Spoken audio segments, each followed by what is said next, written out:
यो चिज भएन भने त 84 व्यञ्जन पनि अधुरै हुन्छ अरे नि त। मैले कसरी बनाएँ हेरौँ है त। काँक्रा, अमिलो आँप, उसिनेको आलु, आफ्नै बारीमा फलेको डल्ले खुर्सानी, कर्कलो वा पिँडालु होइन, यो चाहिँ दुधे हो। यसलाई चाहिँ राम्रोसँग मसिनो पारेर काट्ने, त्यसपछि हल्का बफ्याउने, मिक्स छोप, काटेको खुर्सानी, आँपलाई चाहिँ धोइ पखाली गरेर यसको बोक्रा चाहिँ राम्रोसँग तास्ने।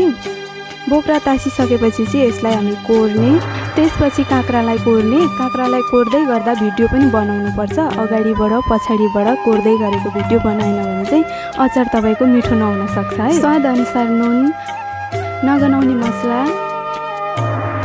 काटेको हरियो खुर्सानी राम्रोसँग निचोरेर पानी निकालिसकेपछि दुधेलाई पनि राख्ने। अब चाहिँ आलुको पालो।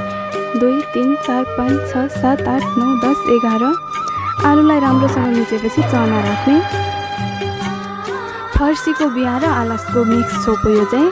यसमा चाहिँ एउटा मात्रै छोप युज गर्न मिल्छ। एकदम राम्रोसँग मोलिसकेपछि अब यो तयार हुन्छ। यसलाई झान्नको लागि कराई रेडी गर्ने, त्यसमा थोरै तेल, मेथी, बेसार र मसला हालेपछि यसलाई हामी झान्नेछौँ। झ्वाइँ गर्नुपर्छ, नत्र मिठो हुँदैन है तपाईँको अचार। झानिसकेपछि हामी यसलाई फेरि एकचोटि राम्रोसँग मोल्छौँ।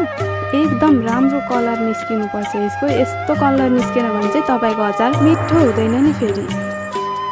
यत्तिको भइसकेपछि भएन त खाउँ खाउँ लाग्ने अचार।